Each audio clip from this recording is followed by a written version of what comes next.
What is the situation? All right, let's head off.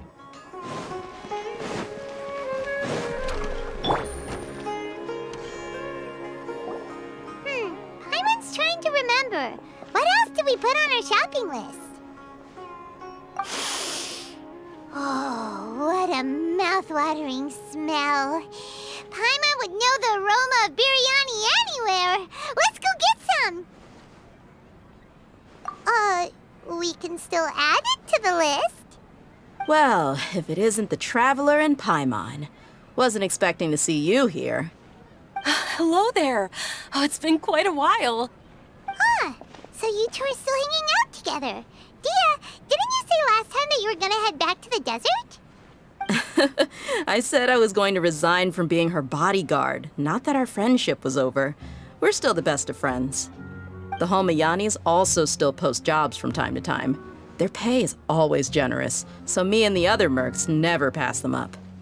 I told Dehya to just stay at our place when she took one of those jobs a few days ago. My parents were delighted. They even said that it always felt like we were missing someone whenever Dehya wasn't around. That sounds like something they would say, all right. They're always so welcoming. Anyway, the job is already taken care of, so I was gonna head back to the brigade as soon as I finished a little shopping.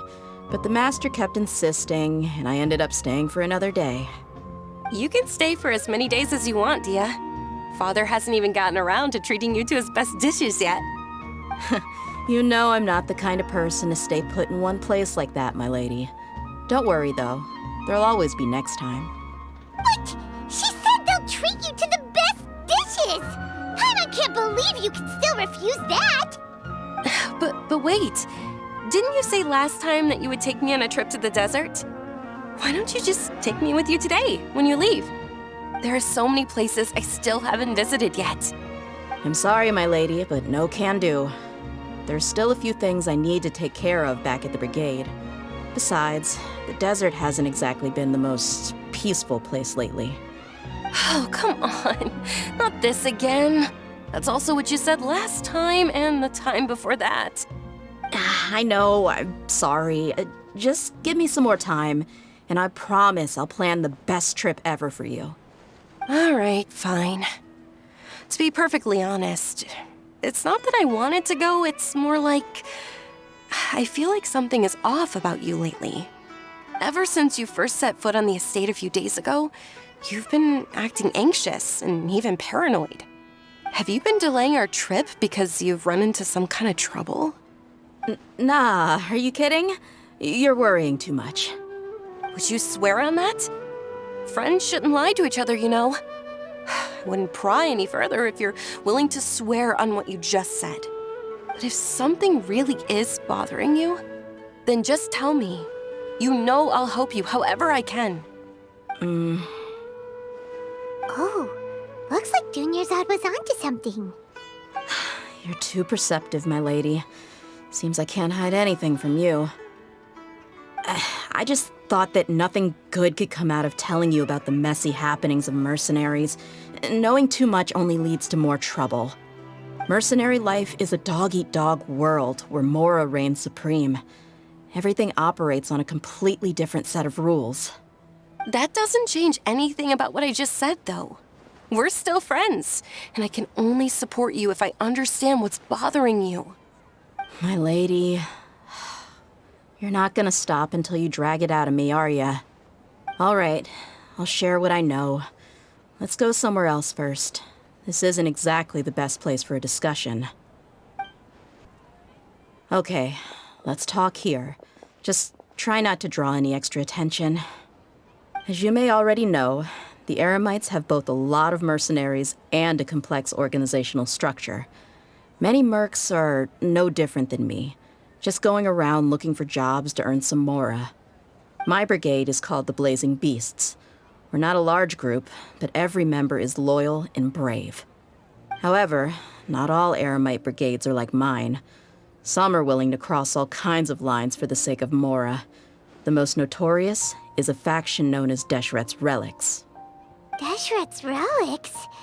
Judging from the name, they must really look up to... Yep, you got it. I've heard that you've already crossed paths with Ain al-Akmar. They're one of the groups under the Relic's banner. Oh, you mean the group that tried to sell us the Divine Knowledge Capsule? Yeah, they weren't friendly at all. Deshret's Relics is composed of many smaller brigades like Ain al-Akmar. The Relic's headquarters issues orders to all brigades under his control. On any other day, I would want nothing to do with them. Unfortunately, though, the brigade that's stirring up trouble now is none other than Dehya al-Akmar. Dakan? I think it means beard or something. Believe me, it's a really stupid name. I found it insufferable for years. Anyway, the real issue is that Dehya al-Akmar is led by my father, Kusela. Say what now? I think I'm starting to understand your anxiety now. But what did they do? I won't go into details, my lady, but they've been involved in a lot of violent incidents. We're talking hundreds. Hundreds? Yep. The scenes tend to be quite gruesome, too. They strip the victims of all their valuables before murdering them. Not only have they targeted merchant caravans and ordinary citizens, but other mercenary brigades as well. That's beyond terrible. They won't even spare their own kind. I don't know how Deshret's Relic sees it. All I do know is that Dehya al-Akmar has become more and more aggressive over the last few years. If I don't do something about them, then even my brigade or the people of Aru village could become their next target. I just wish I knew what's driven him to do this. Yeah.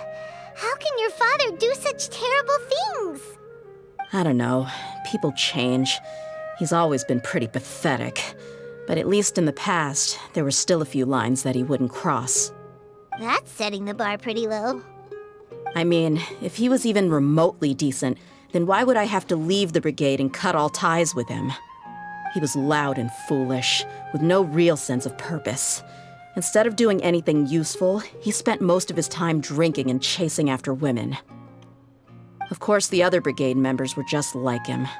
Their ruckus would go on night after night.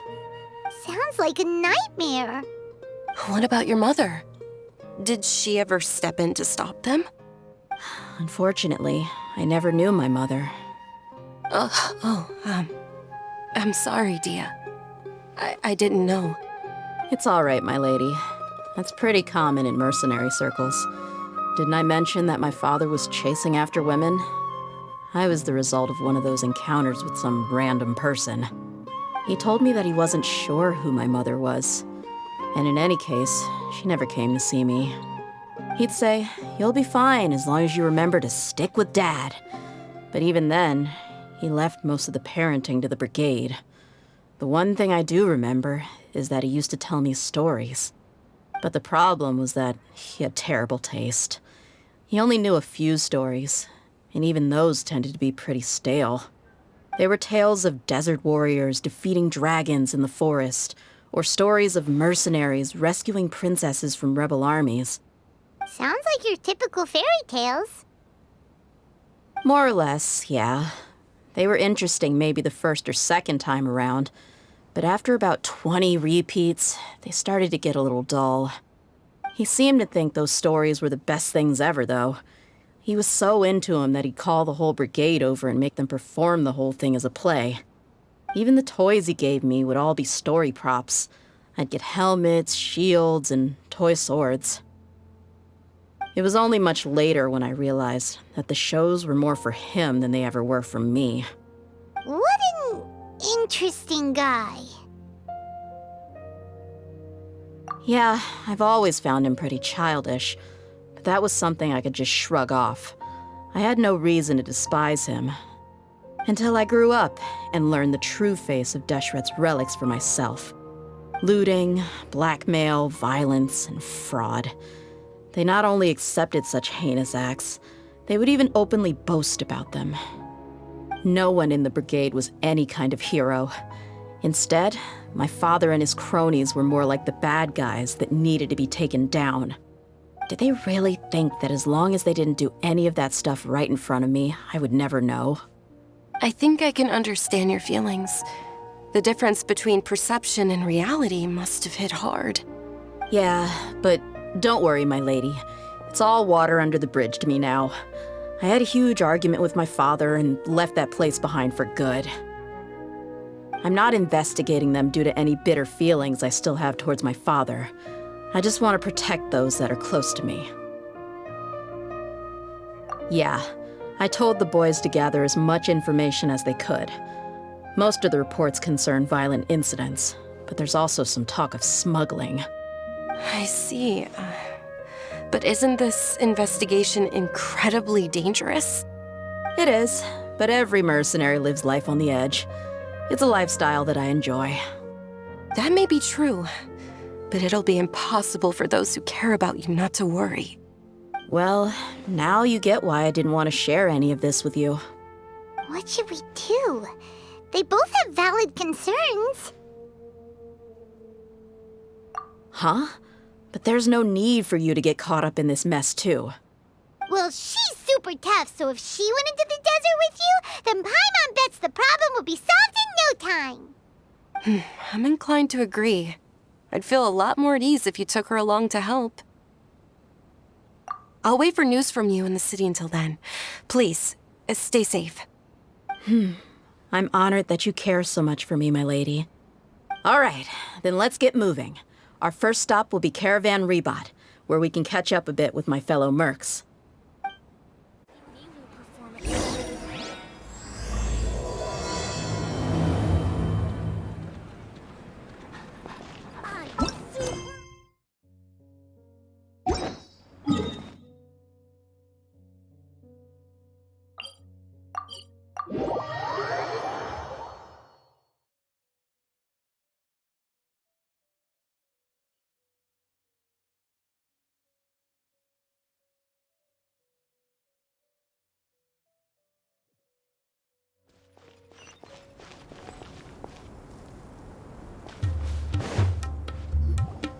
Hey, Dehya, you're back.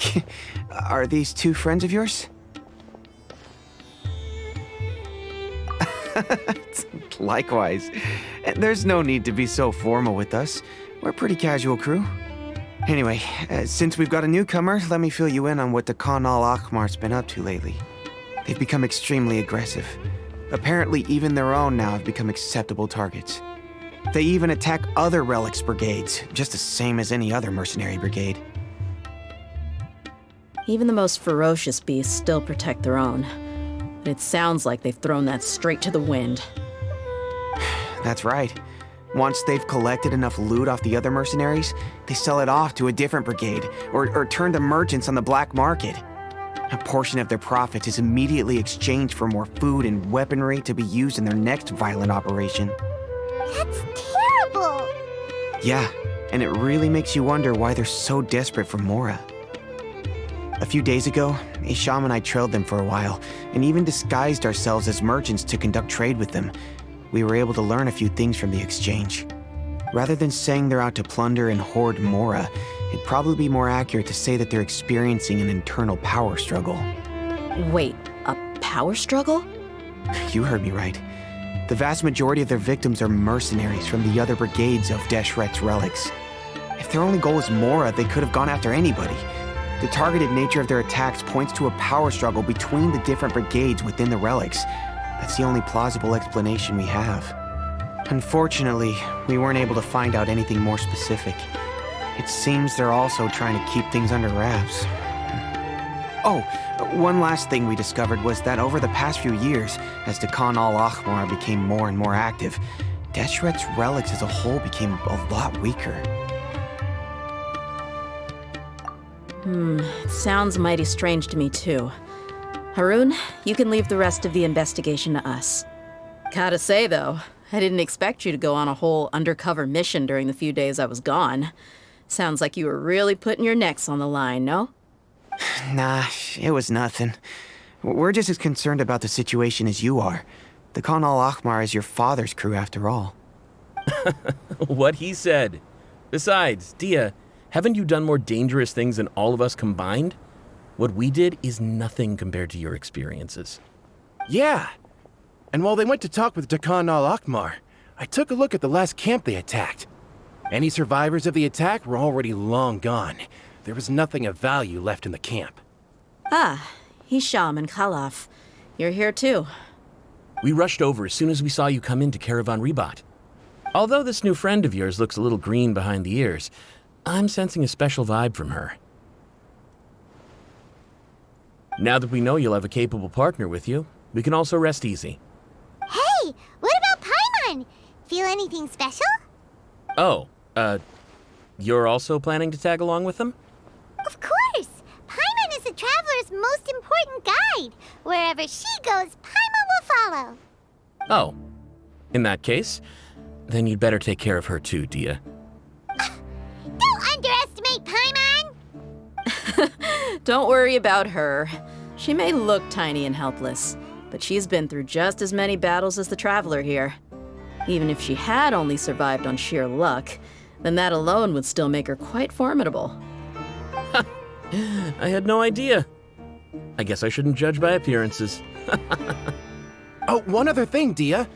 When you're free, why don't you update the deputy about your upcoming schedule? We held another recruitment event a few days ago, but everyone only came to see the Flame Main. You weren't around at the time, so people were pretty disappointed to only find our crew of rough, unkempt guys. The deputy put a lot of effort into the event, but it was basically for nothing. Only a few people chose to stay, and that really got to him. Sorry to hear that. I'll be sure to bring him some great liquor next time. I left in a hurry and I couldn't make it back in time for the event. Gotta admit, I can understand their disappointment, though. You're our brigade's main selling point, after all. Now, if only the deputy could figure out a way to bring a few more smoking hot members into our ranks. Keep dreaming. Remember the last time I invited a couple gals into the brigade? You all just froze up with your mouths gaping like a bunch of scarecrows. The awkward silence and weird expressions left quite the impression on them. They were originally interested in joining us, but after that, they both told me they were too uncomfortable to stick around. Hey, didn't we agree to never bring that up again? Huh? Wait, are you serious? Why have I never heard about this? I don't think you were part of the brigade yet. Are you kidding me? I missed a once-in-a-lifetime moment like that and you weren't even gonna tell me? All right. We can tell you about it later. Now's not the time. Hey, don't you try to change the subject. You and Hisham get your butts over here and tell me everything right now. Are they always like this? More or less. There aren't many rules or graces when it comes to mercenaries. We're used to just speaking our minds. If someone starts getting under your skin, you just yell right back at them. And if that doesn't put an end to it, then you just challenge them to a fight. But we also don't tend to take many things too seriously. Being direct and getting it all out of your system as soon as things come up is better than keeping everything bottled up, never talking about it. That's also why I never spare their feelings when I talk to them. If I want to laugh, I'll laugh. If I'm angry, then I'll unload on them. It's hard to stop once you get used to it. Though, I can never do that when I'm with the Homiyanis. Hey, knuckleheads! Can you at least tell me the rest of the intel before you go back to your bickering? Yeah, you hear her, Holloff? Told you we gotta focus on the investigation first. I drew up a map. Right here is the spot. There you'll find the merchant caravan responsible for getting rid of Dakan al-Akhmar's looted goods. All you gotta do is wait and ambush them in the evening. They'll have no idea what hit them. Perfect. Thanks for that. Be sure to pass my regards to everyone else in the brigade as well. Will do. You stay safe, Dehya.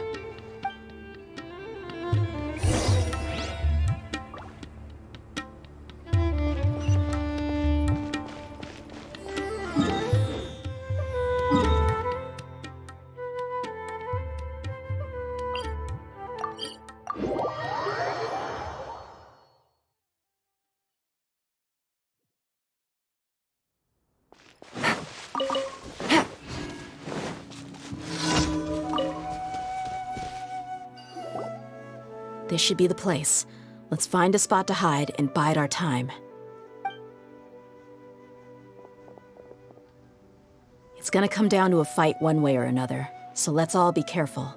No need to worry. She knows her down to fight. I'm not worried about that.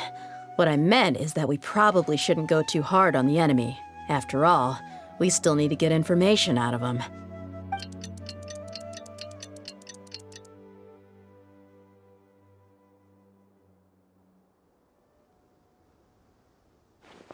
Ah, here they come. You ready? Let's not give them a chance to react and end this quickly.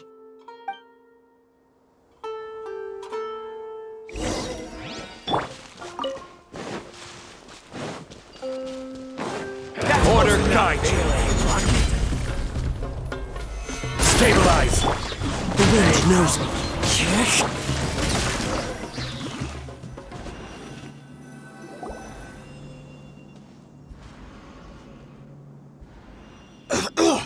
Huh?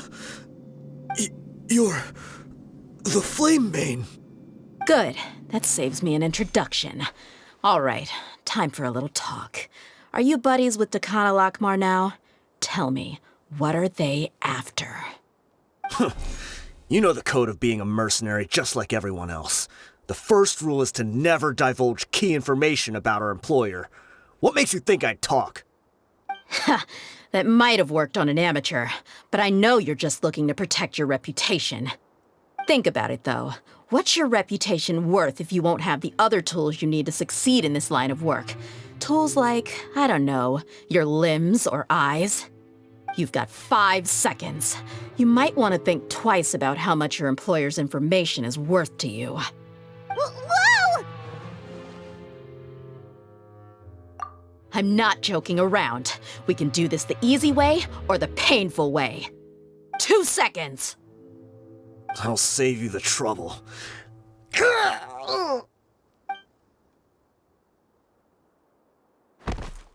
Huh?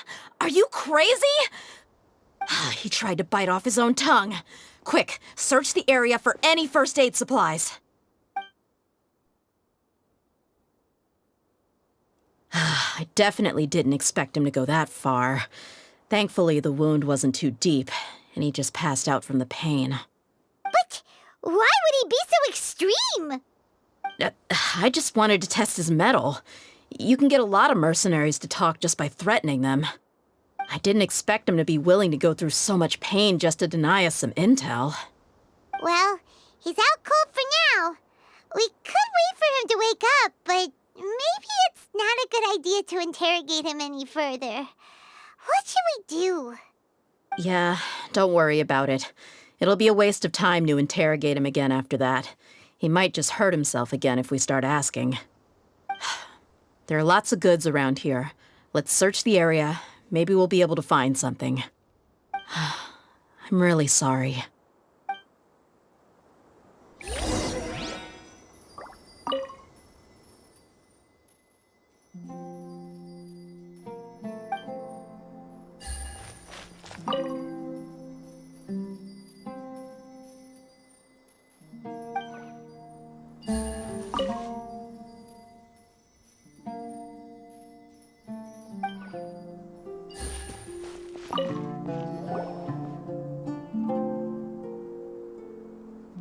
We found a piece of paper with a bunch of names on it. Maybe it's a record of something. Let me take a look. If this really is a merchant caravan, they should have a record of their transactions. Yep. I see an entry for Dakana Lakmar right here. Kusela, Idrisi, Bashar, and Takriti.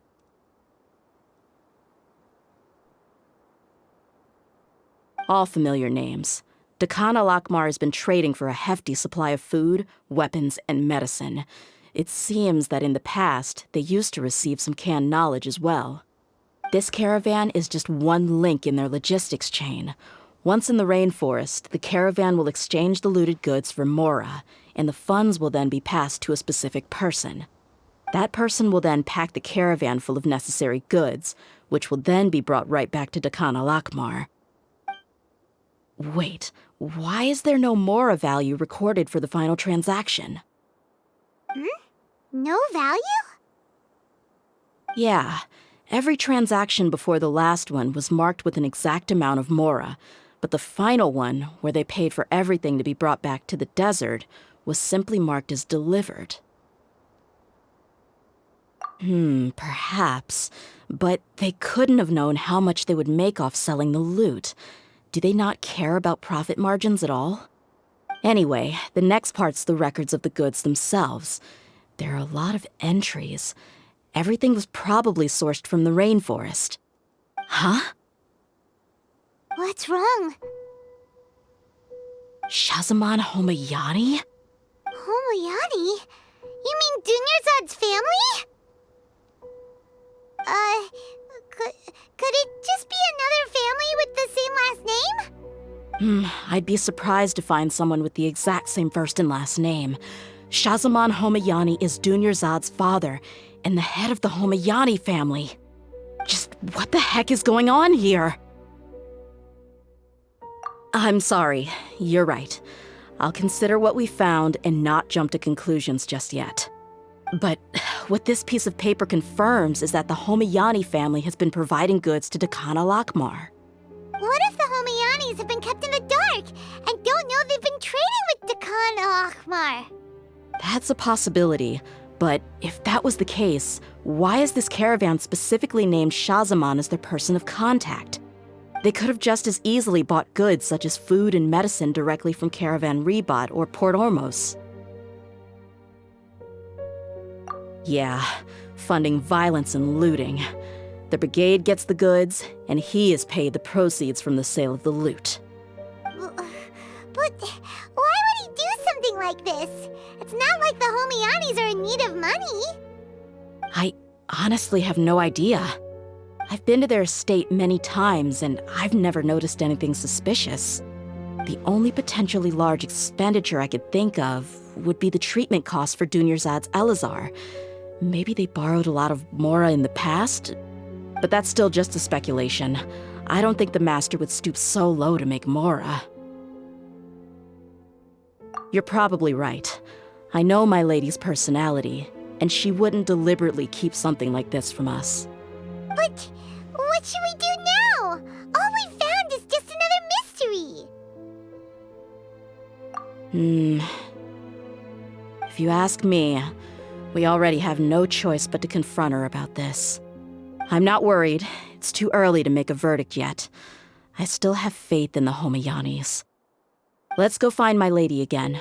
We'll tell her everything and see if she's willing to lend us her support.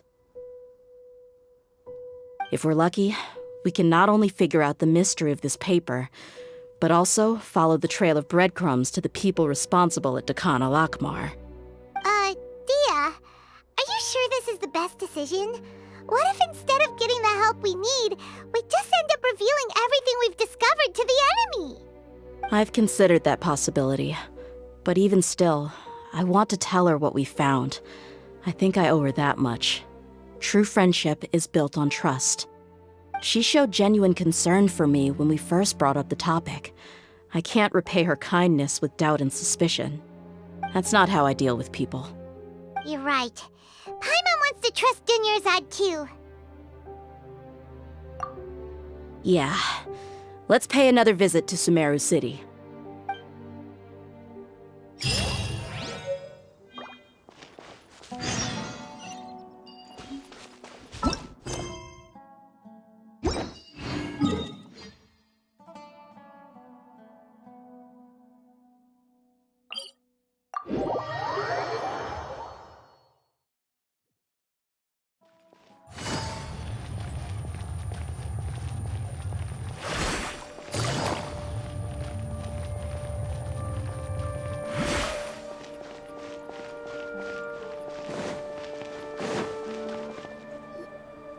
We're back, my lady.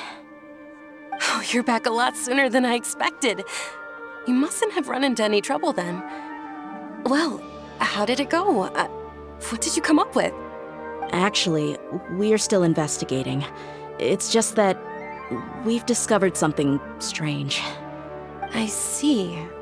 The clues you found have led you back here, in the city? Something like that, yeah. You all look a little dispirited.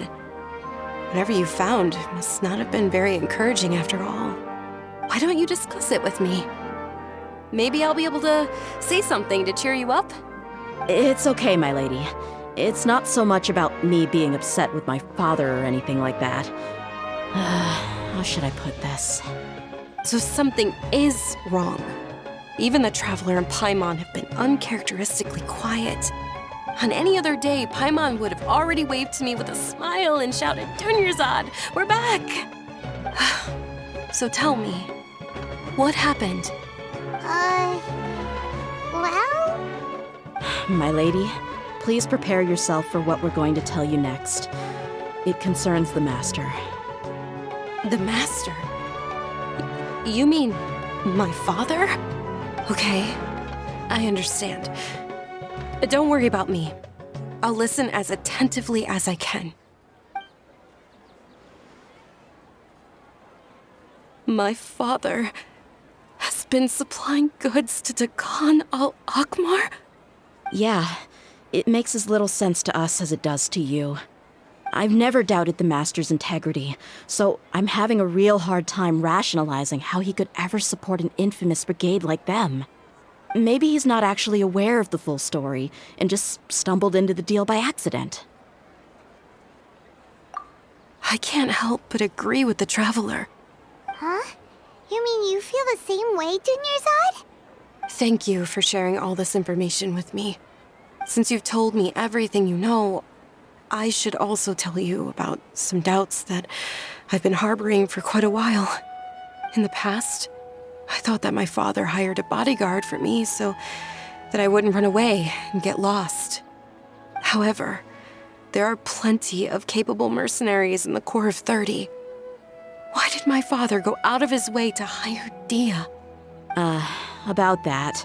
Well, the Homayanis really needed bodyguards, so they reached out to the Blazing Beasts. Later, the Master told me that I was one of the best mercenaries he'd ever seen, and that I should stick around to become one of his bodyguards. He offered me a pile of mora, so I just signed on. Well, but that didn't really answer my question. Just think about it. Why did my father specifically reach out to the Blazing Beasts? Maybe the Corps of 30 just didn't have anyone available, or maybe someone recommended us. I've never given it too much thought. I think I get what you're saying. You'd think none of this was a coincidence. Precisely. At first glance, nothing seemed strange or out of place. But there are many parts of the story that don't actually make any sense. If my father had always been in contact with Dakan al-Akmar, then it would make sense for him to bring Dehya into our house. You mean the goal all along was to get Dehya to be your bodyguard? No, that's too much of a stretch. I cut all ties with my father a long time ago. He has no control over my life anymore. But that still doesn't rule out the possibility that your father has still been trying to influence your life without you knowing.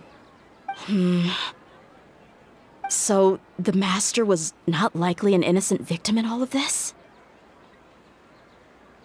Sorry we put all this on you so suddenly, Dunyarzad. It's okay, Paimon. I should actually be thanking you. Regardless of his reasons, if my father has truly been funding a violent group of mercenaries, then it's my duty to bring him back to reason. But is that really the right thing to do? My father has committed many atrocities and deserves all the punishment that he has coming to him. I have zero sympathy for him. You may call me an ungrateful child, but my feelings will remain the same. However, the Homayani family has treated me with nothing but generosity and kindness. If we decide to investigate this further, we could end up implicating the entire Homayani family. I would be biting the hand that's fed me over all these years. Dehya. It's all right, Dehya. If anyone were to ask, you could always just say that I'm the one who instructed you to get to the bottom of this. You don't have to do that, my lady. I'm not conflicted because I'm afraid of taking responsibility. Besides, you're the one we should all be worried about right now. Hey, it's still too early to give up hope. What was that thing about friendship again? Right, yeah, trust! You said that yourself, Dehya. Besides, there's no point on getting all riled up before we've confirmed all the facts. Thank Thank you, everyone.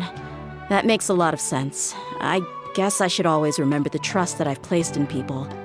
In which case, my lady, could you ask the Master to come out and have a chat with us? Sure thing. I also hope he'll be able to give us a logical explanation. Let's meet at the usual place then. Usual place? Ah, right!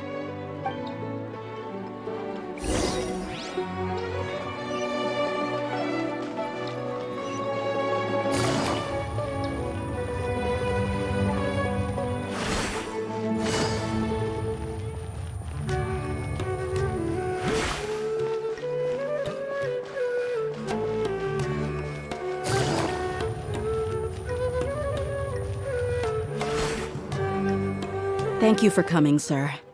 Please allow me to introduce these two.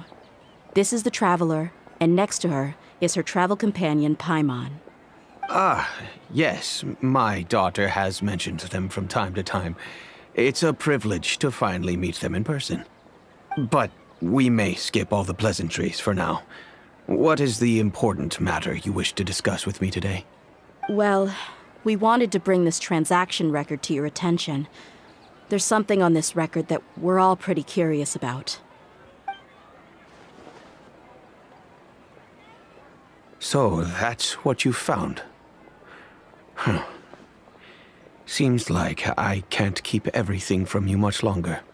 If you wouldn't mind, we'd like an explanation. Well, it's a long and difficult story. And to be perfectly honest, I'm not sure if I'm doing the right thing.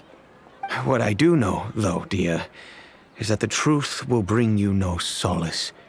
If anything, it will likely cause you a great amount of anguish. Wait, me? Yes, I understand perfectly why you came to see me, and I am touched by your collective commitment to do the right thing. But knowledge always comes at a price, and sometimes, as they say, ignorance is bliss. Your father, Kusela, and I both believed that. Of course, you have the right to seek and learn the truth, but I must warn you. The facts of this matter may reduce everything you've built for yourself into sand, blowing in the wind. If you must proceed, then Kusela's heartfelt efforts will also fade into the wind like a fleeting mirage. His heartfelt efforts? I'm sorry, sir, but I'm not sure I follow. I've made it this far in life without a single drop of my father's support. I have my own ideals and ways of looking at the world, as well as people and causes that I've chosen to cherish and fight for.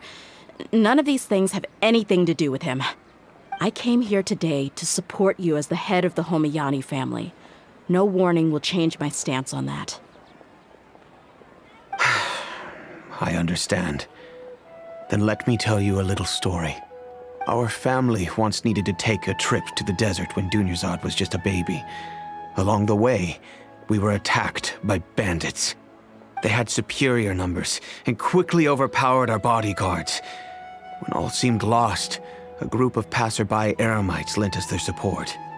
Those Eremites were Kusela's brigade, Dekan al-Ahmar. Kusela's men told me that the attackers were Eremite mercenaries, just like themselves. I was shocked. Why would Dekan al-Ahmar go so far to save us and not spare the fellow Eremites? Kusela was grinning and walked over to play with baby Dunyarzad. She was startled by his unfamiliar face and nearly started crying. Really? I never knew. He said that he had no particular reason to help us. He just took pity on us because he had a daughter about the same age. We started talking about our children, and I sensed that he was a devoted father. To repay his kindness, I hired his brigade to help out at our estate for a time and offered everyone generous remuneration. So, that's what happened. It was many years before I saw him again. I almost didn't recognize him the next time he came knocking on my door. The man I knew to be strong and healthy had been reduced to a shell of himself. He couldn't even walk anymore without his cane. So, what happened to him? He was perfectly fine when I left the brigade. I'm not too sure myself. The only thing that didn't change was his cheery disposition. He said there was absolutely nothing to worry about and that he had gotten into a fight. That was all. He then suddenly asked me if Dunyarzad, now that she had grown, would need a bodyguard of her own. At the time, Dunyarzad was going through a particularly severe bout of her Elazar. There was no need for her to have a bodyguard when she could barely leave the house. But he kept coming back to the topic. Come on, it never hurts to be safe. How do you know a bodyguard won't come in handy one day? I was completely lost at first, until he recommended the Blazing Beasts, and in particular, a mercenary named Dehya. So he was the one who recommended Dehya to you. Indeed. He didn't say it out loud, but it was clear that he saw Deshret's relics as an evil group who would eventually corrupt every member in their ranks. He was already beyond redemption, but he hoped that he would be able to detach his daughter from the vicious world of mercenary life. If Dehya could stay in my house and keep working as a bodyguard, then gradually her affinity for the desert would decrease, and she'd be able to leave her previous life behind. And that's why you offered her such generous compensation? Yes, but not just because of that. From the moment that he asked me for that favor, I also began to see Dehya as my own daughter. And that's also why I tried to persuade you to stay when you asked for permission to leave. I was willing to spend however much it took. Kusela saved my daughter and I all those years ago in the desert. I could never refuse him entrusting his daughter to me. He was always like that, acting like he's oh so smart and self-righteous. Kusela said that he'd reimburse me for a portion of Dehya's fees. I refused to take any mora from him, but he'd always sent me funds anyway. Eventually, I just accepted them as a token of his gratitude. And that went on for a while until I received another letter from him a few years ago. The letter contained a request to help him buy food, weapons, medicine, and even explosive materials. Wait! Isn't that around the time that Dekhan al-Ahmar started becoming more aggressive? That's right. When I started to hear some nasty rumors, I became wary. I wanted to meet him face to face to discuss things. But by then, he was no longer receptive to my requests to talk. If I had to guess, it's probably because he doesn't want to put Dehya at risk. That thought occurred to me as well. I figured that he probably came to me for help because he had nobody else to turn to. After some deliberation, I decided to send him some food and medicine. I turned down all his requests for explosives and weaponry. I am aware that even such a reduced gesture of support could lead to others coming to harm, but I could not simply reject his plea for help. In the end, it probably was the wrong decision. I plugged my ears to the rumors and just chose a solution that made me feel least guilty about myself. If you can, please tell me where he is now. None of the things he's doing right now make any sense if he's just trying to keep me from getting tangled up in his world. If all he wants to do is steer clear of me, then maybe he shouldn't have brought me into this world in the first place. Oh no. Dehya, please don't feel that way.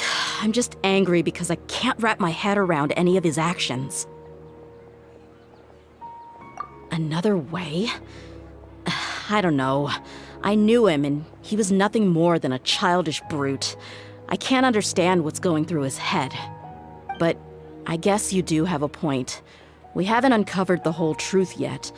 We still need to figure out his exact actions and reasoning for these last few years. I'll do my best to help.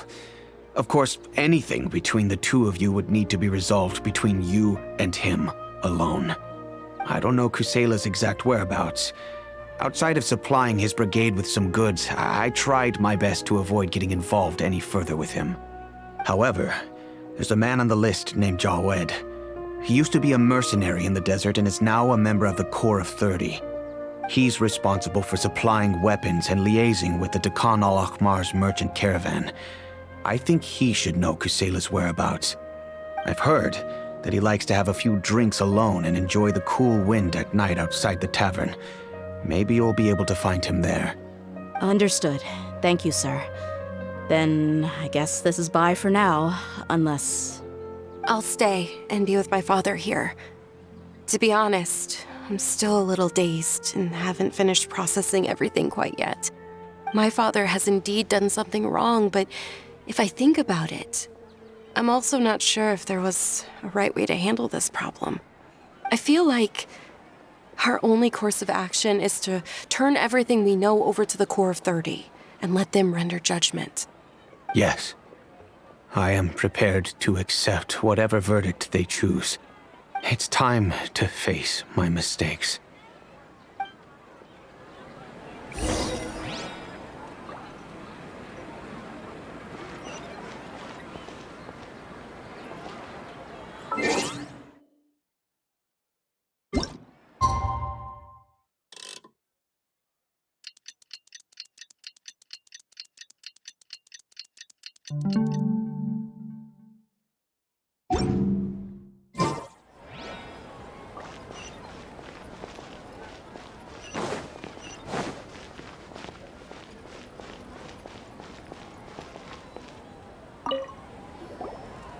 Huh?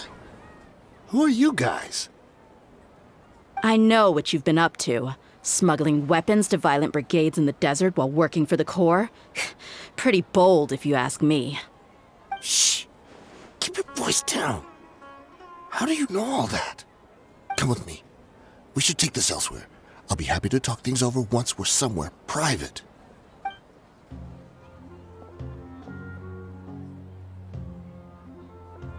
This place should do. All right, back to my question. How did you all know about me? Don't worry about that for now. You know what kind of punishment you'll face once we report you to the Corps, I assume. Wait, there's no need to jump the gun. Let's talk this out. What are your terms?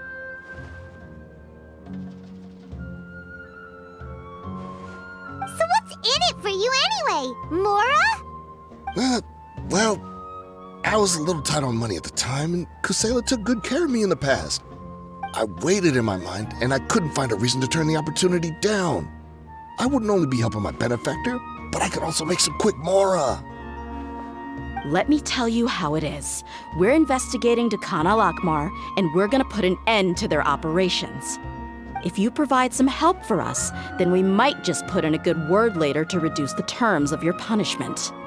Hey, why don't we discuss this a little first? Listen, I made quite a bit of Mora for my last run. Just give me a number, and I'm sure we can... Shut it. My patience is running out. You should know when a mercenary is after something other than money. All right, sheesh. But you gotta promise you'll put in some nice words for me later. They're always on the move. Here's the spot they were at the last time I made my delivery to the desert. Feel free to go have a look. I'm just telling you, though, it's not on me if they're not there anymore. Sure. And then you can forget about any nice words from us. Hey, come on. Now you're just being unreasonable. Really? And how do I know you're not leading us straight into a trap? Don't forget, you're the one with no bargaining chips. All right, I get it. Why don't you go take a look, and if they're not there anymore, I'll try to figure out something else for y'all. Now that's more like it. Let's move. And as for you, try to stick around the city until we get back. You don't want us to call the folks from the Corps and have them drag you back to the city.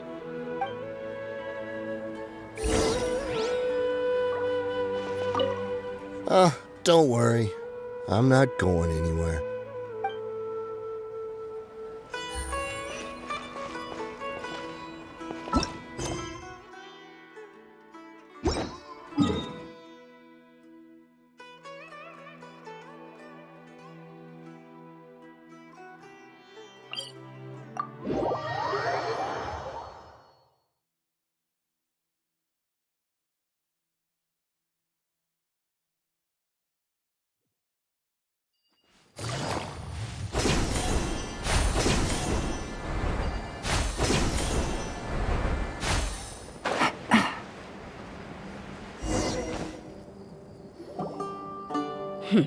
Seems like we're in luck.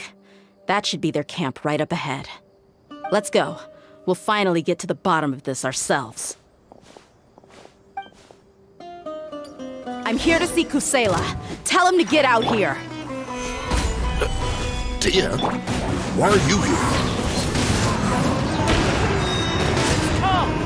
There is no escape! Game's up. Game's over. Busted. Haven't you all done enough? Oh, so are you also here to stop us? Stay out of this. It's got nothing to do with you.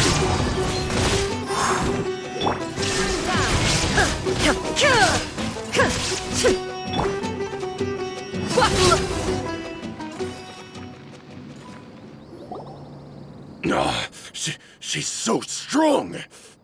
Enough fighting. We all know each other, and I don't want to take things too far. Just bring Kusela to me. There's no use hiding him anymore. Did you understand a single word I just said? Or do I need to bash your skull in some more? All right, everyone, let's all just calm down for a second.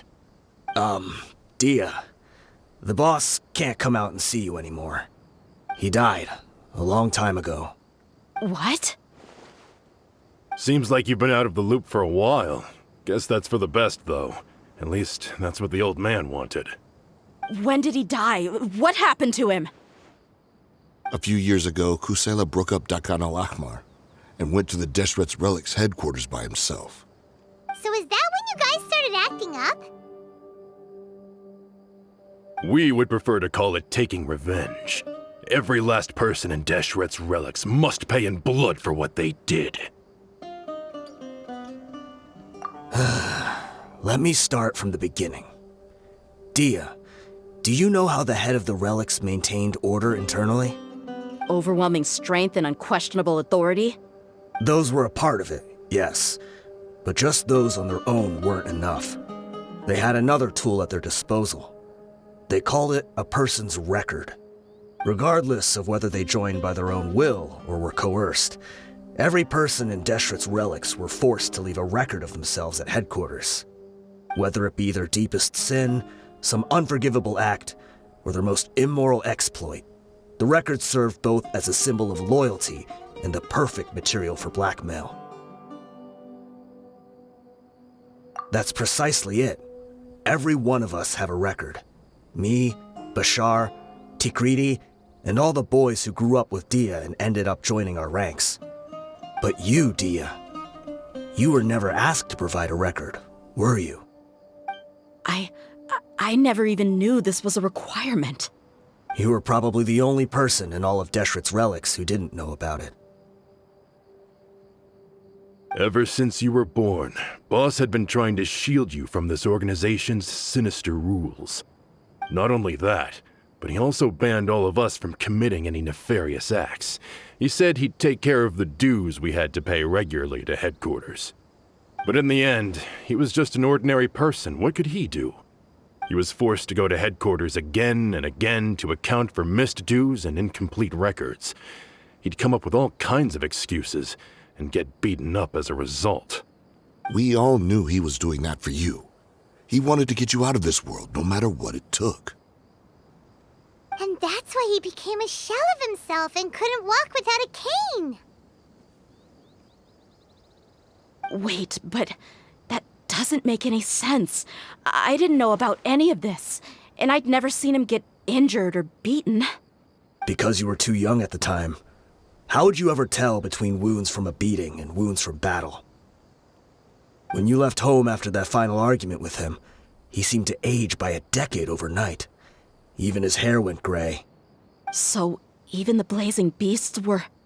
Yep. It was all his doing. Had he not arranged them to come to you, you probably would have been reduced to a pulp before you ever left the desert. A few years ago, Boss said he needed to make another trip to headquarters. He was already pretty weak then, and we all assumed he was going to get beaten again. I suggested that he hand the role of leadership over to me, but he said there was no longer any need, since the Khan al-Ahmar would soon be no more. His words made no sense to me, but that night, we heard that a massive fire tore through headquarters and razed everyone's records to ash. Everyone gained their freedom that night. Many members fled, not just from our ranks, but from the other brigades as well. But how could we leave with a clear conscience? All of us who knew exactly what had happened. The boss can't have just died for nothing. Those heartless jerks at headquarters took him from us. From that point on, the sole purpose of Dakan al-Ahmar became revenge. The big fire that boss started was quite a blow to headquarters' strength. It's given us the opportunity to launch our attack. Even though we're outnumbered, we vowed to see our revenge through to the very end. There were people from headquarters who changed their names and went into hiding. Some fled to other brigades, and others escaped to the rainforest. But we won't let any of them escape our wrath. They'll all pay for what they've done. We've suffered plenty of losses as well. To keep going, we need an enormous amount of supplies, from food and medicine to weaponry and explosives. All we can do is exchange our loot from Mora, and then use that to get supplies. We forged Boss's handwriting and sent out many letters to his former friends. Thankfully, many people were willing to come to our aid. We were also able to attract many mercenaries who shared our goal. We've endured unspeakable pain to win many impossible battles. Deshret's relics have become weaker and weaker, and now we finally have an opportunity to directly strike their headquarters. Paimon doesn't know what to say anymore.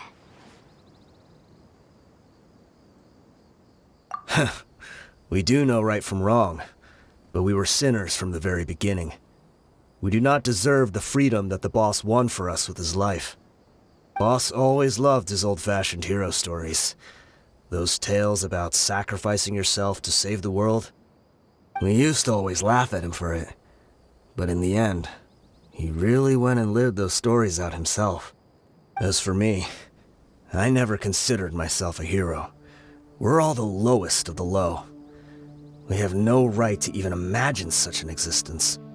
But maybe those hero stories he liked foreshadowed everything that was to come. The spirit of the hero touched all those he had saved, and more people joined his cause. Maybe we were all just acting along with the play in the beginning.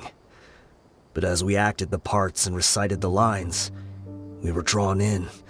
And now, we want to see the story through to the end. I'm sorry, Dehya. I know you always found us insufferable ever since you were young. Just think of this as a madman ranting.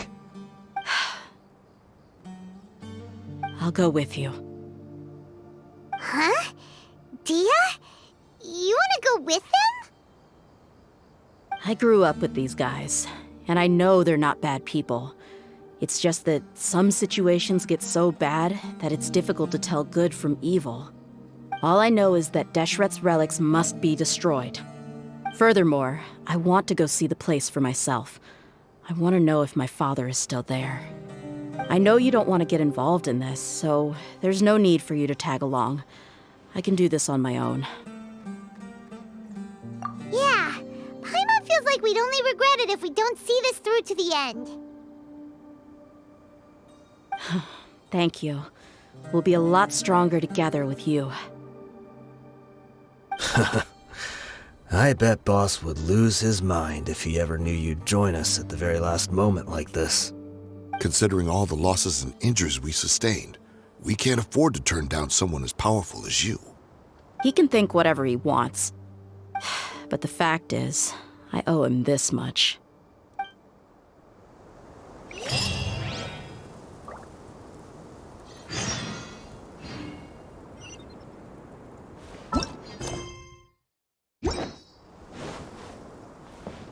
I guess it all comes down to this.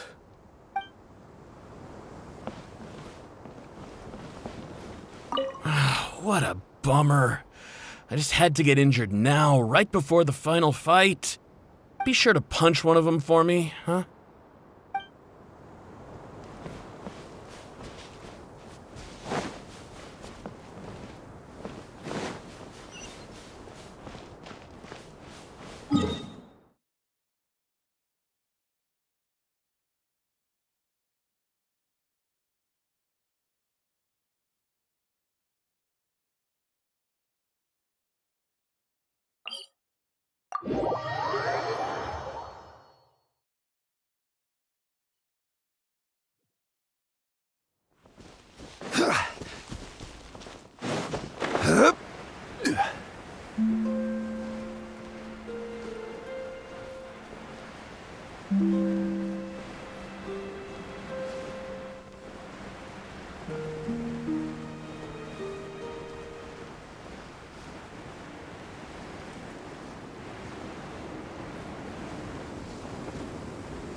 main entrance? We sure didn't run into much trouble on the way here. Should be. I don't think they have enough manpower left to post guards and defend their perimeters.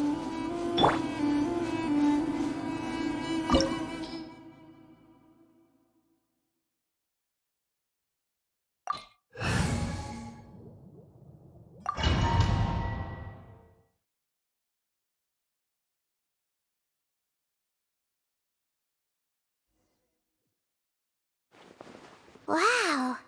Paimon didn't expect it to look like this on the inside. They should all be holed up in here.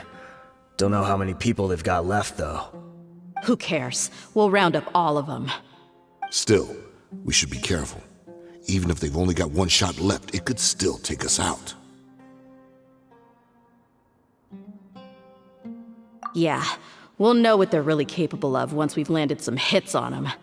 Deshret's relics may have been a force to be reckoned with before, but their name means nothing now. Yeah, they don't stand a chance with you here. I'll take the lead. I've been here once before.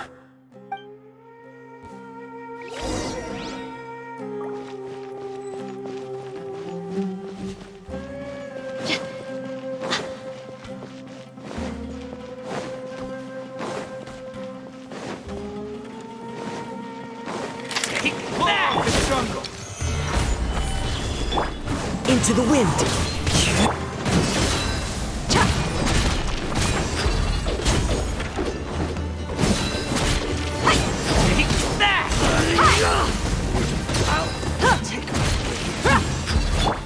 The wind knows me. Quietly now. Illusion shattered.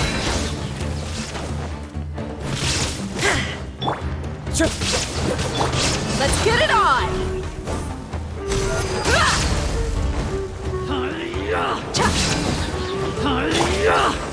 One with nature. There is no escape. You're dead meat!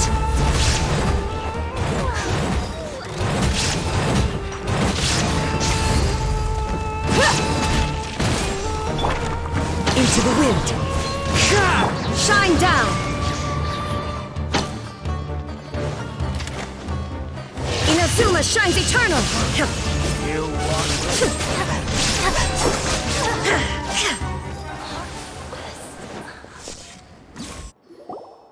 This way, follow me. We're almost there. Wait!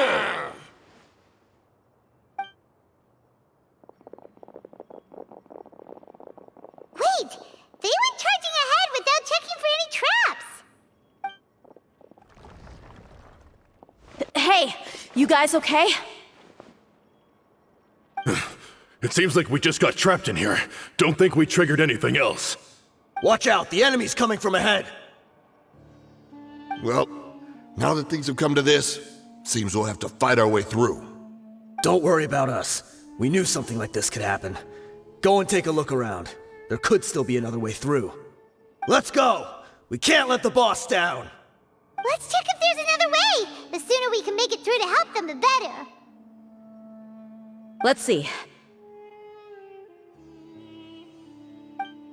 I think I see a way through over there, but it's being blocked by something. Let's try our luck with that mechanism. Okay, let's go!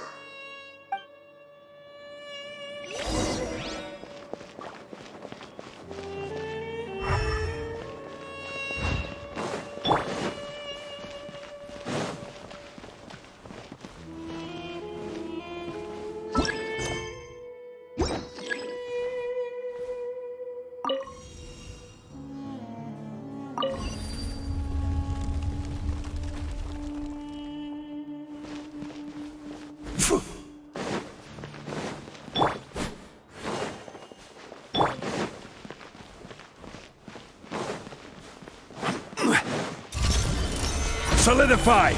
I will have order!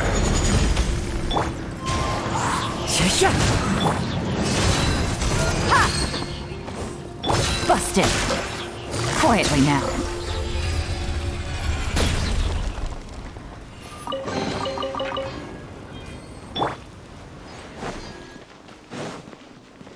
Another mechanism like the one before. but this one's being blocked off in the middle. We just need to adjust it a little.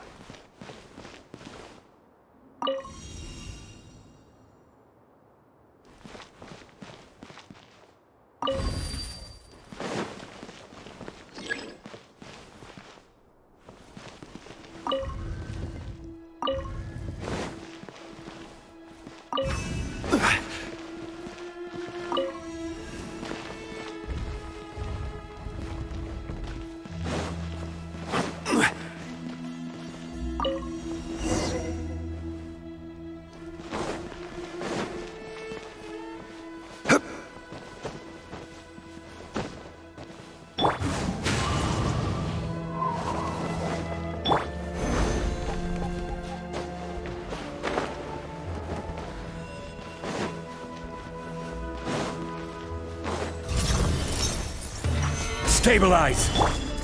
One with nature. As one with wind and cloud. Illusion shattered. Busted. Quietly now. Buckle up! Huh. Hi.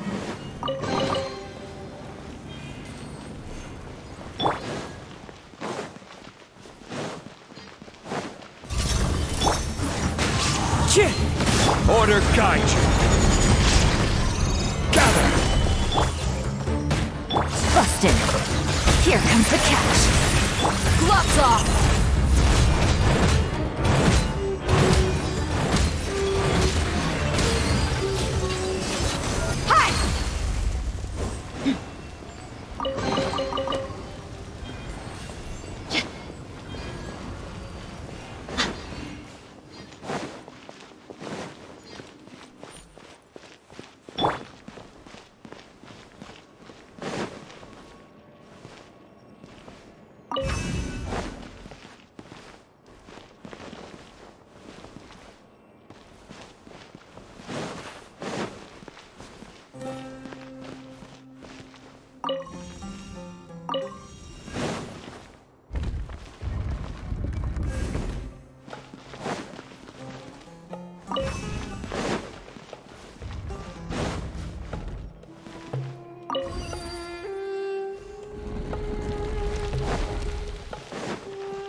I wasn't expecting anyone to make it through from the other side. But as a desert dweller, I suppose we should be used to our folks defying all expectations. Don't waste your breath. You have nowhere to run. Run? Had I wanted to run, I would have fled 1,000 times already. I witnessed the golden age of Deshret's relics. Even if I could leave this place behind, all that awaits me now are endless days of humiliation and ruin. Even now, my brothers and I still believe in one thing. The greatest should never live to remember their fall. So you want to go out in a blaze of glory? Let us draw our weapons! We will show them the true power King Deshret bestowed upon his followers. They are but two, while we hold within ourselves the entirety of the relic's glory. Wave 1, charge! Eliminate them! Set clouds high. The birds come. Gotcha. Busted. Look alive! You don't think that you won. We're just getting started. The winds knows me. Now you're testing my patience. To oblivion! King Deshret will not abandon any one of his followers. Gather! As one with wind and cloud. Into the wind. Things are about to get dicey. Brothers! With me, this is where we'll prove our fate. Do you all just want to die? None of us plan to leave this place alive!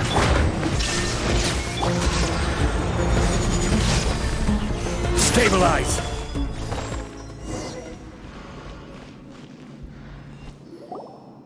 The commander has finally fallen! But they're still coming at us! This place is like a gladiator's ring. They just keep coming no matter how many we beat! Yes! Keep fighting! There's no need to fear, and no need to back down! This is our last stand! When the next wave comes, try to draw away their attacks. I'm going to see if I can take out that high platform.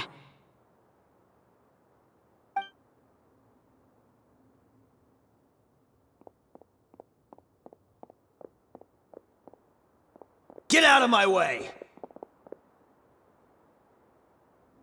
Come and face me, Michel! Ugh, so they've broken through the front as well. Apologies, Lord Michel.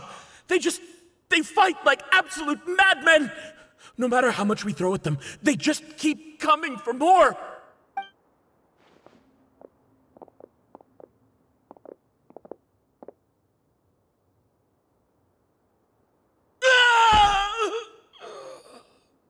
So, it would seem like this is the end.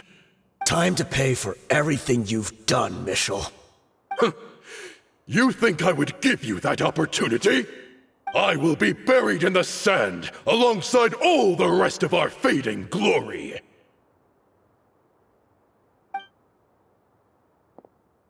Hey, wait!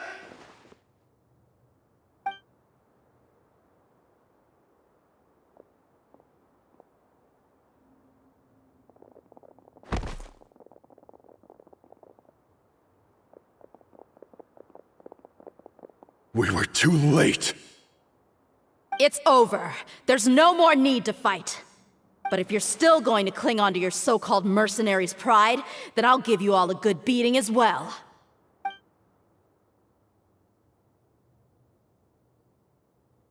Hey, Dehya! I found the mechanism. I'll get you all back up here right away. Let's go.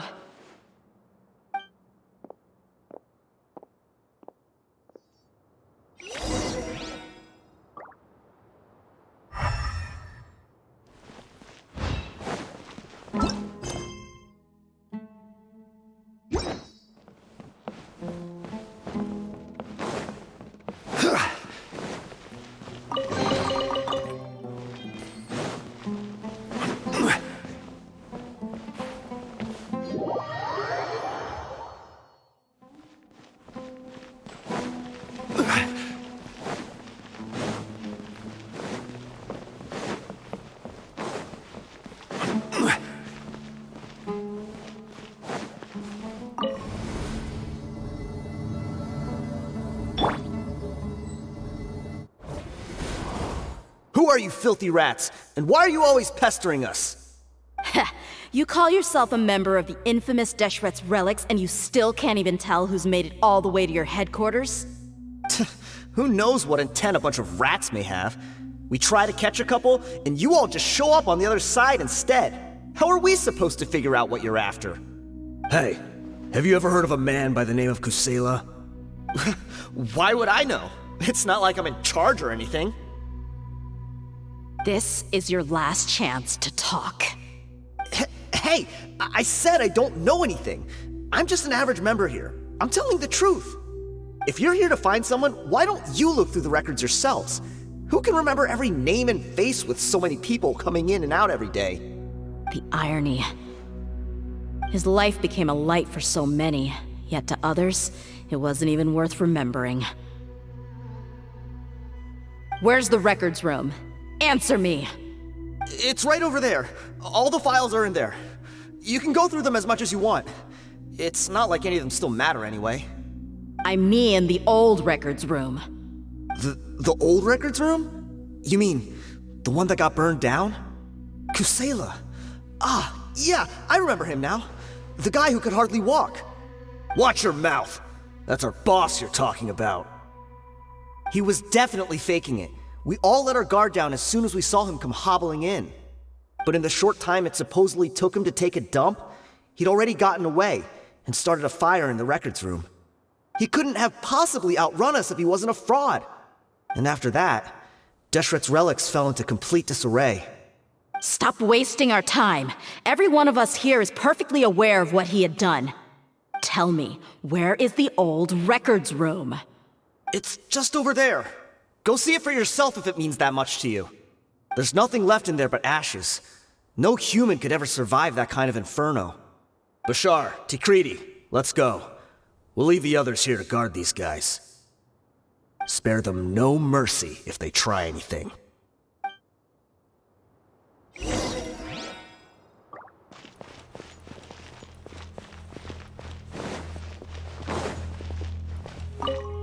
I've already told you everything I know. Can't you just leave me alone? I've already...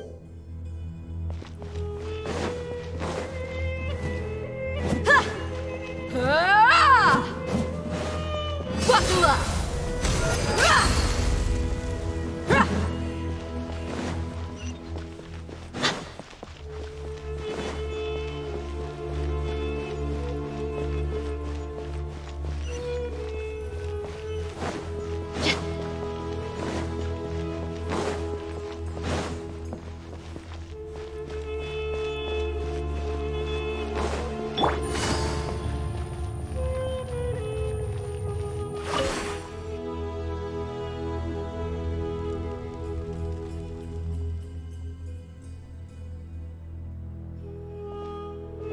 So, this was his final destination.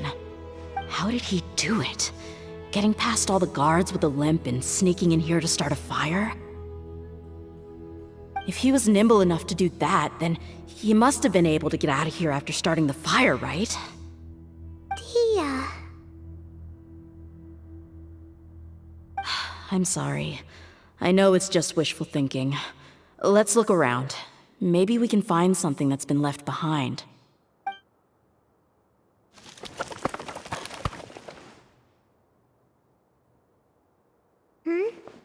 Is this a cane? It must be the one that Dehya's father used. Kusela. Thanks for everything, boss. We're fortunate to somehow find that cane after that fire. Let's split up and look around some more. What if something else has been left behind? But what else could survive a fire like that? Huh?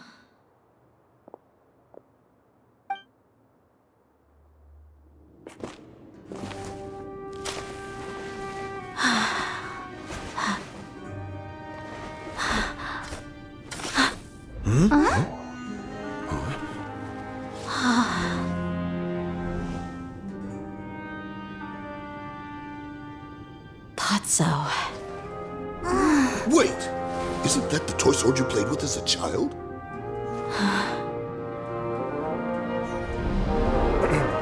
The dragon is no more, for Princess Dehya has slain it. Its head now hangs above the city gates. Her bravery has brought eternal peace and prosperity to us all. Dehya, come on. This is the most important line. You can do it. But Dehya, you defeated the dragon. Everyone's waiting for your speech. Still too shy, huh? All right, I'll do it. I hereby proclaim our victory. Evil shall plague us no more.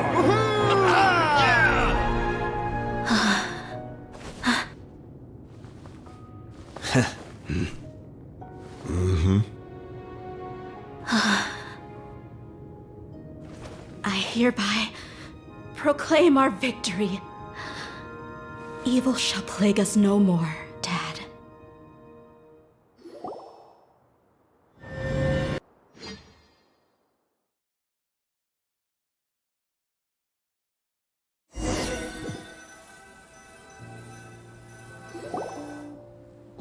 What's this? Don't you remember? You asked Paimon what she would do if she were to wake up tomorrow with loads of money. And Paimon said that she would get boatloads of tasty snacks. You looked super confused at the time, but said it was an adorable thing to say. These opportunities don't come by often. So today, Paimon's gonna treat you to a special crash course on Paimon's life philosophy. Hey, this way you get something from the both of us for the price of one. Anyway, the point is that you should eat to your heart's content. You'll feel better for sure once you've gotten something in your tummy. Dunyarzad will also be here shortly. She's already heard that we're back. Aw, thanks, you two. Honestly, this is very unlike me. I just had a lot on my mind on our way back, so I didn't know what to say. My chest was filled with all kinds of intense emotions. They just shook me even more than all the feelings we've shared during our previous adventures. But when everything came to an end, those emotions also vanished without a trace, and I was left feeling more empty than ever before. It was as if I'd lost the thing that was most important to me.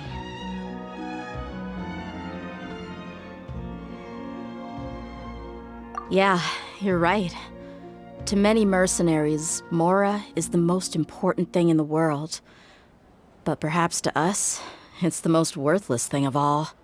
Idrisi and the others all used to say that they would quit if there was no Mora to be had.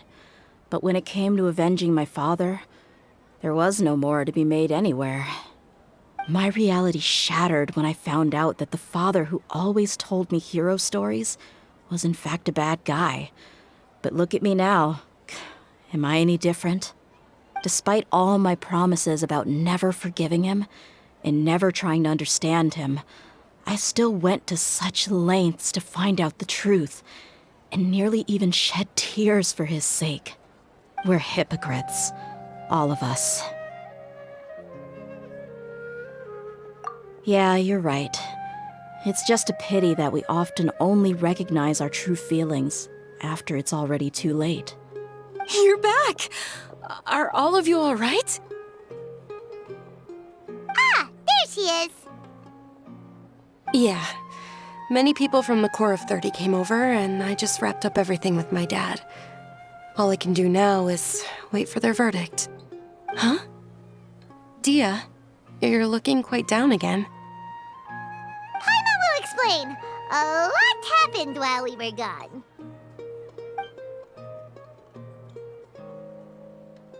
I'm sorry. I really should have controlled my emotions better. I just... It's all right, my lady. You were hurt by all of this as well.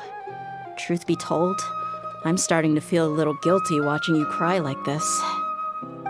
Dehya, your pain must be even worse. You shouldn't need to comfort me.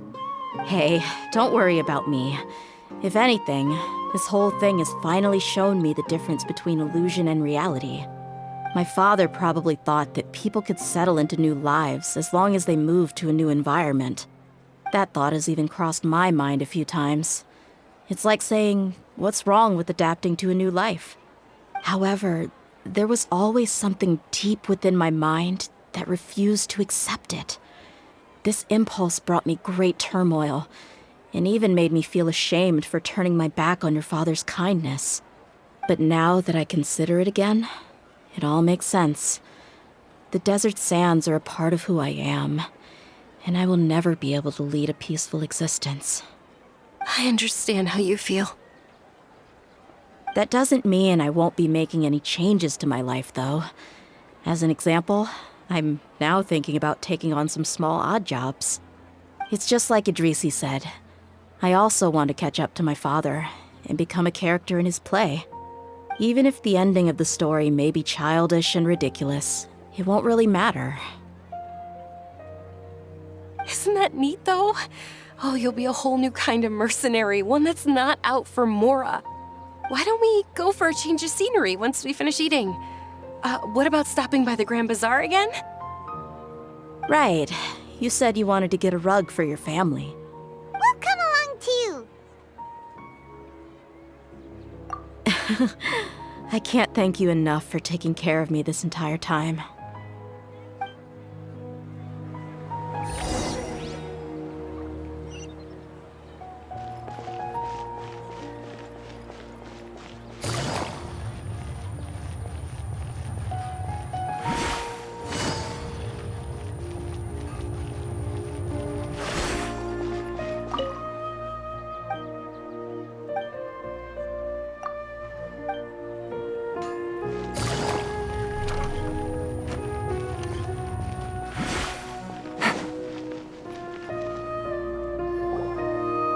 this rug here is quite something. The craftsmanship is exquisite, and the fabric is also of high quality. Ah, here you are. Finally, I found you. Hey! Aren't you that mercenary who bit his tongue? You can still talk? Wait, are you here to take revenge on us? What are you talking about? Do I look like I can take you all in a fight? I just came here to give you something. I'll be on my way to give myself up to the Corps after this. Once I woke up, I hurried to the Khan al-Ahmar's camp, hoping to alert them to your presence. But when I got there, I found no one except the members who were still too injured to move. Ah, so you probably got there after us. Yeah, they told me that they had exacted their revenge, and everyone had turned themselves in to the authorities. Even that last camp was not going to last for much longer. I had joined the cause to repay an old favor from Kusela. Now that everyone's already turned themselves in, I might as well do the same. One of the injured members gave this box to me, and told me that it contained some of the old man's last possessions. Everything left in the camp will get confiscated, so I figured I should get this to you before the Corps could get their hands on it. Thank you. No worries. We are all just living our own truths. There's no need to comment or judge anyone for it. So this box contains everything that Dia's father left behind. Huh. It feels lighter than expected. Well, back in the day, the first thing he did with any Mora was spend it on things like drinks and meat. But let's see what's inside. What's this? It's just a bunch of junk. It kinda stinks. Perhaps it's just been left unopened for too long. A handwritten copy of a storybook. The paper's already yellowed, and it looks like it's about to fall apart. It was against the Academia's rules to possess books for personal use. If he was going to break that rule, he could have at least copied something useful. That probably means this was really important to him. And here are a few bags of children's snacks. The packaging's completely deteriorated. Maybe that's where the smell was coming from. Did he get those for you? Yeah, but here's the thing, though. Even when I was a child, I was never a fan of these kinds of snacks. He'd always say that he got them for me, but in the end, he always ate more than I ever did. Who even leaves snacks in a box like this anyway? Isn't that just common sense? Forget it. Let me see what else is in here. A razor, some buttons, some round iron tiles, a wooden toy puppet, a wool scarf, which from the looks of it probably belonged to a woman, and a hair clip? Why are these things here? I'm suddenly feeling a little scared. I'm sorry, my lady, but this is just the kind of man he was. He probably saw this box as some kind of personal trash heap and dumped any and everything in there. 2 empty liquor bottles. Tell me, you guys, are these the kinds of things that a normal person would leave behind? Huh? There's something in the bottle! Oh, you're right. All right, I got it out. It seems to be a piece of paper with some writing on it. The bottom part's all damaged from moisture, though. Let's hope the writing didn't smudge. I was suddenly seized with an urge to write a letter after finishing this bottle. I just folded it up and left it in the bottle, though. If I end up forgetting about it, it won't really matter. To Dehya. It's a letter for me? It's all right. I'll just read it out. If he went to the trouble of writing a letter, there must have been some important things that he wanted to say. Or at least record down. My condition's becoming worse and worse. Can't even walk without a cane anymore, much less go out and have fun. Guess I don't have many days left. If you're reading this letter, then I suppose I'm already long gone. You were adorable as a baby. Everyone loved you. and regardless of whether you were crying or laughing, everyone enjoyed having you in the group. But once you grew a bit older, you were no longer nearly as happy or cute. It's probably Idrisi's fault. He was never up to any good.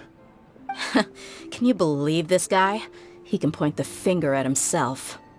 Anyway, back to the point.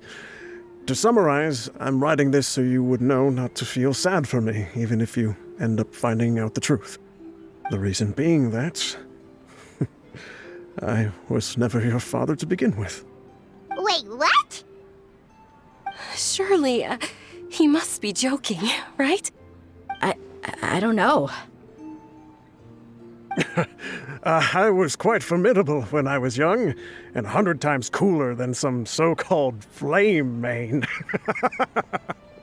Really felt like the whole world was under my feet.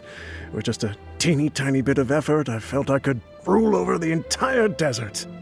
But as fate would have it, I went out into the desert for a drink one day and discovered a baby in the sands. It was you. You were just lying there, small and helpless. You were so tiny that if the wind blew for just a little while longer, you would have been buried forever. But your cries were so loud they made my head hurt. Now that I think of it, you really were a bundle of energy. Sounds like he's serious. I told Idrisi and the others that I had slipped up with a woman while out and about. None of them even doubted me. I'm sorry that I had to lie to them for so long, but I really had no other choice. I was their most esteemed leader, after all.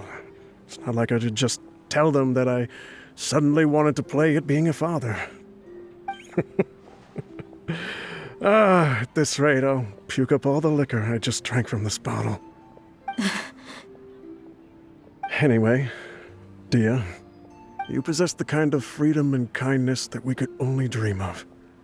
As far as how you should live your life, that'll be up to you to decide. That's the end of the letter. In the end, he was still thinking of me as a little child. I suppose, or I would have suffocated under the sand a long time ago. He was a good father to you. The fact that he wasn't a blood relative doesn't change that. Yeah, it's just a pity that we had to learn the truth of everything like this. Do you already have some ideas about the decision that he wanted you to make? I do. If he first found me alone in the sands, then I want to try my hand at finding the person who abandoned me. I just have one wish. To tell them a story. That there once existed a childish and foolish jerk with a heart of gold. And that only under his care was I able to grow and mature into the person I am today. If you end up finding any leads, can you share them with us? We go on adventures all the time. Maybe we'll be able to find some information for you. Sure, I appreciate it. I wasn't expecting you to be so enthusiastic. I'll help too. Thank you. All of you. Thank you so much. My life has certainly had its twists and turns, but I've always considered myself lucky. Because no matter where I've gone, I've always been surrounded by incredible kindness.